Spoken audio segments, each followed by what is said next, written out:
Welcome to black board. आज हम आपके साथ क्लास 11th बायोलॉजी के चैप्टर 2 बायोलॉजिकल क्लासिफिकेशन के इम्पॉर्टेंट एमसीक्यू को डिस्कस करने जा रहे हैं। इस सीरीज़ में 3-4 लेक्चर आप एक्सपेक्ट कर सकते हैं, जिसका यह पहला हिस्सा होने वाला है। चलिए तो शुरू करते हैं। अगर आप इस लेक्चर का पीडीएफ डाउनलोड करना चाहते हैं तो सिंपली हमारे इस टेलीग्राम चैनल को ज्वाइन कर वहाँ से डाउनलोड कर सकते हैं। इसके अलावा ट्विटर और इंस्टाग्राम पे इन आप आईडीज़ पे मुझे फॉलो कर सकते हैं।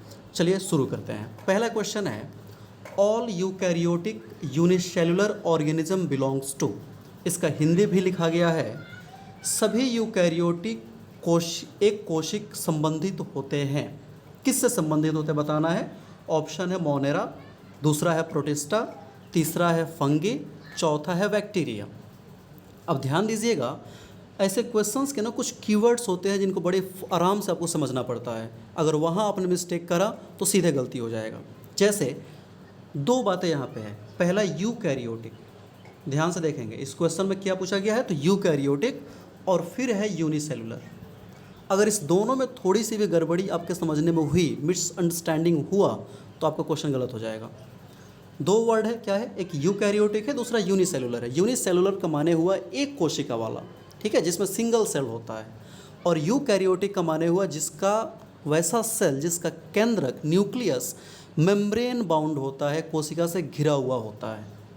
तो अब ऑप्शन की तरफ चलते हैं, मोनेरा, प्रोटिस्टा, फंगी और बैक्टीरिया। तो इसका सही जवाब होगा ऑप्शन बी, प्रोटिस्टा। क्या होगा, प्रोटिस्टा। मतलब सभी यूकैरियोटिक एक कोशिकीय जीव प्रोटिस्टा संघ से संबंधित होते हैं। आप में से कुछ लोग कह सकते हैं सर मोनेरा क्यों नहीं, तो सिंपल आंसर है, अगर यही यूकैरियोटिक के बदले प्रोकैरियोटिक देता तो मोनेरा हो जाता, लेकिन प्रोकैरियोटिक ना दे, क्या दिया है, यूकैरियोटिक दिया है। दैट मीन्स इसका सही जवाब प्रोटिस्टा होगा। चलेगा। बस देख रहे हैं कैसे एक प्रोकैरियोट्स और यूकैरियोट्स में कैसे डिफरेंस आ जा रहा है। सेकेंड क्वेश्चन हमारा है, the 5 kingdom classification was proposed by. Hindi होता है 5 जगत वर्गीकरण सुझाया गया था। मतलब किसने सुझाया था 5 जगत वर्गीकरण, कि दुनिया के सभी जीवों को 5 अलग अलग किंगडम में बांटा जा सकता है। ऑप्शन है पहला आर.एच. विटेकर, दूसरा है कार्लोनस लीनियस, तीसरा है रॉक्सबर्ग और चौथा है विरचाउ। अब ध्यान दीजिएगा, ये क्वेश्चन बिल्कुल सिंपल है और आप जब ये सेकंड चैप्टर शुरू किए होंगे तभी इसके बारे में बताया गया होगा कि 5 kingdom classification was proposed by R H. Whittaker. कौन, आर.एच. विटेकर। मतलब क्वेश्चन सेकंड का सही जवाब क्या होगा, ऑप्शन ए, आर.एच. विटेकर। चलिए तीसरा क्वेश्चन देखते हैं, organism living in salty areas are called. जीव जो नमकीन क्षेत्र में रहते हैं क्या कहलाते हैं। ऑप्शन है मेथेनोजेंस, दूसरा है हेलोफिल्स, तीसरा है हेलियोफाइट्स, चौथा है थर्मोएसिडोफाइल्स। ध्यान देंगे, अब देखना जब भी नमकीन वाला बात होगा ना, हेलो से ही शुरू होता है। ठीक है, नमकीन की बात होगी तो हेलो शुरू होता है। तो यहाँ पे दो ऑप्शन थोड़ा कॉमन दिख रहा है, ऑप्शन बी और ऑप्शन सी। एक में हेलियोफिल्स दिया है, हेलोफिल्स दिया है, दूसरा में हेलियोफाइट्स दिया है। तो इसका सही जवाब होता है ऑप्शन बी, हेलोफाइल्स, सॉरी फिल्स, हेलोफिल्स। ऐसे क्वेश्चन का समझने का कोई तरीका नहीं होता है, कुछ कीवर्ड्स ध्यान रखने होते हैं, ऐसे क्वेश्चन को आपको याद करना पड़ता है। इसलिए 3 का सही जवाब ऑप्शन बी होगा। चौथा क्वेश्चन देखते हैं, naked cytoplasm multinucleated and sporophytic is the characteristics of. मतलब नग्न कोशिका द्रव्य, बहुकेंद्रीय और स्पोरोफाइटिक किसकी विशेषता होती है। ये सारे कैरेक्टर, ये सारे लक्षण किसमें पाए जाते हैं। ऑप्शन है मोनेरा, दूसरा है प्रोटिस्टा, तीसरा है फंगी, चौथा है स्लाइम मोल्ड्स। तो इसका सही जवाब होगा ऑप्शन डी, स्लाइम मोल्ड्स। जी हाँ, स्लाइम मोल्ड्स जो होते हैं उनमें ये सभी कैरेक्टर्स पाए जाते हैं। कौन कौन, तो नेकेड साइटोप्लाज्म का, मल्टी न्यूक्लिएटेड मतलब एक से ज़्यादा न्यूक्लियस होता है सेल में, एंड स्पोरोफाइटिक, ये तीनों चीज़ पाया जाता है स्लाइम मोल्ड्स में। इसीलिए 4 का सही जवाब होगा ऑप्शन डी। पांचवा क्वेश्चन है, an association between roots of higher plants and fungi is called. Hindi होता है उच्च पौधे के मूल, जड़ और कवक के बीच के संयोजन को क्या कहते हैं। क्वेश्चन समझ लिए, उच्च पौधे जो बड़े कैटेगरी के प्लांट्स होते हैं उनके जड़ और कवक के बीच का जो संबंध होता है वो क्या कहलाता है? ऑप्शन है फर्स्ट लाइकेन, दूसरा है फर्न, तीसरा है माइकोराइजा, चौथा है बीजीए। अब देखिएगा बीजीए माने ब्लू ग्रीन एल्गी, तो वो तो होगा नहीं। तो अपना सारा फंडा है लाइकेन, फर्न और माइकोराइजा में। तो ध्यान रखिएगा, बड़ी यहाँ पे छोटी सी सिली मिस्टेक्स होती है जब पौधे और कवक की बात करी जाएगी। किसके? पौधे और कवक, मतलब हायर प्लांट्स के रूट और फंगस के बारे में। तो सही जवाब होता है माइकोराइजा। क्या होता है? माइकोराइजा। इसलिए 5 का सही जवाब क्या होगा? Option C, mycorrhiza. लेकिन अगर यही क्वेश्चन पूछ दिया जाए कि कवक और शैवाल में, तब उसे लाइकेन कहते हैं। ध्यान रहेगा, कवक और बड़े पौधों के जड़ की बात करी जाए तो माइकोराइजा, और कवक और शैवाल की बात करी जाए तो लाइकेन होता है। तो इस तरीके से यहाँ पता चल गया, क्वेश्चन 5 का सही जवाब ऑप्शन सी, माइकोराइजा होगा। छठा question, N association between algae and fungi is called, Hindi होता है शैवाल और कवक के बीच के संबंध को कहते हैं। अभी जस्ट मैंने बताया था क्या? लाइकेन। क्या बोलते हैं? लाइकेन कहा जाता है। चलिए लाइकेन से ही 2-3 क्वेश्चन अभी और है। नेक्स्ट है, lichen acts as bio indicator for which pollutant, मतलब लाइकेन जो होता है एक जैव सूचक होता है, एटमॉस्फेरिक जैव सूचक होता है। तो किस पॉल्यूटेंट के लिए, मतलब उसके हिसाब से, किसके? लाइकेन की उपस्थिति या अनुपस्थिति के हिसाब से कौन से प्रदूषक को आप पता कर सकते हैं? ऑप्शन है N2O, CO2, SO2 और D माने ऑल, मतलब सभी। तो इसका सही जवाब होगा ऑप्शन सी, SO2। जी हाँ, लाइकेन जो होता है वो SO2 पॉल्यूटेंट के बायो इंडिकेटर के तौर पे काम करता है। जहाँ SO2 पॉल्यूशन ज़्यादा होगा वहाँ लाइकेन नहीं उगते हैं, और जहाँ लाइकेन है वहाँ समझ सकते हैं कि SO2 पॉल्यूशन अभी बहुत ज़्यादा नहीं है, काफ़ी नियंत्रित है वहाँ पे। 8वां क्वेश्चन है, in lichen algal part is called, मतलब लाइकेन में जो शैवाल का अंश होता है, जिसको यहाँ शैवालांश लिखा गया, शैवाल का अंश होता है, उसे क्या बोलते हैं? तो इसका सही जवाब होता है ऑप्शन बी, फाइकोबिएंट। जी हाँ, शैवाल का जो पार्ट होता है उसको फाइकोबिएंट बोलते हैं।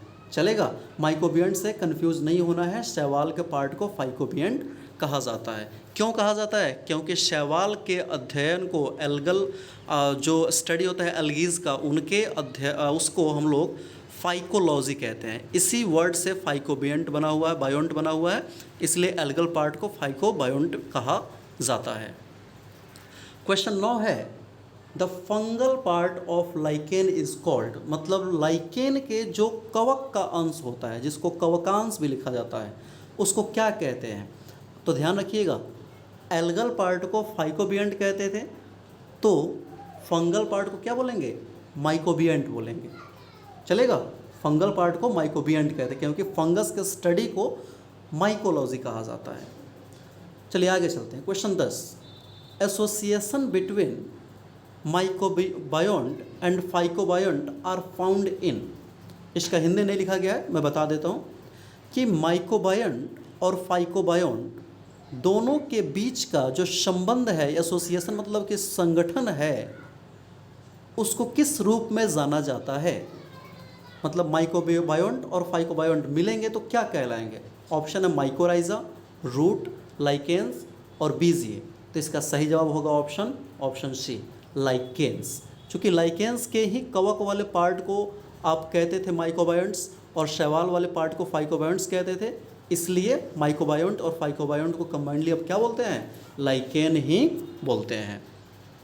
क्वेश्चन 11 है, the blue green algae are also referred as, मतलब नील हरित शैवाल को क्या कहा जाता है?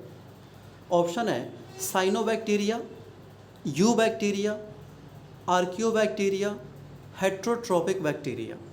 तो अगर किताब आपने ध्यान से पढ़ा होगा और क्लास अच्छे से समझे होंगे तो आपको ये क्वेश्चन बनाने में कोई ज़्यादा तकलीफ नहीं आनी चाहिए, क्योंकि ब्लू ग्रीन एल्गी, जिसको बीजी एल्गी लिखता है चाहे बीजीए भी लिखता है, इसको साइनोबैक्टीरिया भी कहा जाता है। क्या कहा जाता है? Cyanobacteria. इस तरीके से क्वेश्चन नंबर 11 का सही जवाब होगा option what, option A. Question 12 देखते हैं। Completely lack of cell wall and are smallest living cell known can survive without oxygen. मतलब जिसमें कोशिका भित्ति पूर्णतः अनुपस्थित होता है, कोशिका भित्ति होता ही नहीं है, तथा अब तक का सबसे ज्ञात छोटी कोशिका है। इससे छोटी कोशिका, जीवित कोशिका अब तक कोई ज्ञात नहीं हुआ है। और इसकी खास बात यह है कि वो ऑक्सीजन के बिना भी जीवित रह सकता है। यहाँ देखें O2 लिखा गया, O2 के बिना जीवित रह सकता है। तो बताना है उस कोशिका का नाम क्या है। तो ऑप्शन है आपका पहला बैक्टीरियोफेज, दूसरा है ईस्ट, तीसरा है माइकोप्लाज्मा, चौथा है वायरस। तो इसमें ध्यान देंगे, अब तक का सबसे छोटा ज्ञात जीवित कोशिका जो बिना ऑक्सीजन के रहता है और उसमें सेल वॉल बिल्कुल भी नहीं पाया जाता है, ये है माइकोप्लाज्मा। कौन? माइकोप्लाज्मा। अच्छे से याद कर लीजिएगा, स्टार मार्क कर लीजिएगा, ऐसे क्वेश्चंस बहुत ही ज़्यादा पूछे जाते हैं। तो 12 का सही जवाब क्या होगा? Option C. 13 नंबर क्वेश्चन है, one of the major component of cell wall of most fungi is. Hindi होता है कवक की कोशिका भित्ति का मुख्य घटक कौन सा होता है। जो कवक की कोशिका भित्ति होती है वो किससे बनी होती है, सबसे ज़्यादा मात्रा में कौन सा पदार्थ पाया जाता है?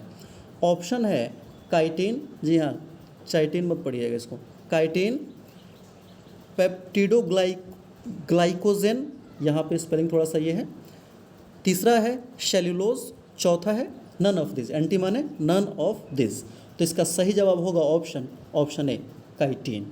ठीक है, मतलब जो फंगस होते हैं उनके सेल वॉल सबसे ज़्यादा मात्रा में उसमें काइटिन पाई जाती है। चलेगा?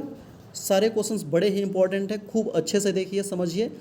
अगर ज़रूरत पड़े तो दूसरी बार देखिए, और जब कंप्लीट समझ आ जाए फिर इसका नोट्स ज़रूर तैयार कर लीजिएगा कि आपको रिवीजन करने में काफ़ी आसानी रहे। और अगर अभी आप हमारे चैनल पर नए हैं तो एक बार सब्सक्राइब भी कर लेना, कोई खर्चा नहीं लगता है, कोई पैसा नहीं लगता है। चलिए क्वेश्चन 13 देखते हैं। One of the major component of cell wall, नहीं ये तो हमने देख चुका था ना, क्या इसका सही जवाब होगा? Option A. पता नहीं ये क्वेश्चन नंबर 13 बार बार घूम के क्यों आ जा रहा है, जय बार आएगा तई बार हम लोग बनाएंगे। पहले भी काइटिन आंसर था, इस समय भी काइटिन होगा, फिर आएगा तो फिर काइटिन ही होगा। चलेगा? 14 नंबर क्वेश्चन देखते हैं। Nuclear membrane is absent in, Hindi होता है केंद्रकीय झिल्ली अनुपस्थित होता है। क्या? केंद्रकीय झिल्ली अनुपस्थित होता है किस में? फंगी, मोनेरा, प्लांटी, एंटी माने नन ऑफ दिस। अब ध्यान रखिएगा, केंद्रकीय झिल्ली अनुपस्थित है, मतलब आप प्रोकैरियोटिक की बात करें कि यूकैरियोटिक की? बोलो यूकैरियोटिक की, ऐसे थोड़े चलता है, थोड़ा ठीक से पढ़िए। न्यूक्लियर मेम्ब्रेन अनुपस्थित है, मतलब आप बात कर रहे हैं प्रोकैरियोटिक की। ठीक है, किसकी? प्रोकैरियोटिक की। तो कौन सा ऐसा कैटेगरी या 5 जगत वर्गीकरण में जिसमें प्रोकैरियोट्स को रखा जाता है? तो मोनेरा में रखा जाता है। किस में? मोनेरा में। इसलिए क्वेश्चन 14 का सही जवाब होगा ऑप्शन बी, मोनेरा। 15 देखते हैं। Genetic material of TMV is. तो सबसे पहले समझते हैं कि ये TMV किस भूत का नाम है। TMV का पूरा नाम होता है टोबैको मोज़ेक वायरस। क्या? बोलो, टोबैको मोज़ेक वायरस। तो पूछा गया है कि TMV का जेनेटिक मटेरियल क्या होता है। ऑप्शन है DNA, RNA, सी ऑप्शन है बोथ माने दोनों, DNA और RNA, चौथा है एंटी नन ऑफ दिस माने ना DNA और ना ही RNA।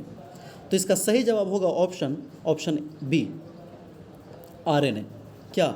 TMV का आनुवांशिक पदार्थ RNA होता है, जबकि इंसान का आनुवांशिक पदार्थ कौन सा होता है? आप कमेंट बॉक्स में लिख के मुझे ज़रूर बताइएगा। और ध्यान रखिएगा, TMV का जो आनुवांशिक पदार्थ RNA होता है वो सिंगल स्ट्रैंडेड होता है, डबल नहीं। क्या होता है? सिंगल स्ट्रैंडेड RNA होता है। आई होप आपको सब कुछ क्रिस्टल क्लियर हो गया होगा। अगर सब कुछ क्रिस्टल क्लियर है तो एक बार लाइक ज़रूर करिएगा, और हम प्रयास करेंगे बहुत जल्दी इसका सेकंड पार्ट भी आपके साथ शेयर किया जाए। Thank you for watching, thank you very much.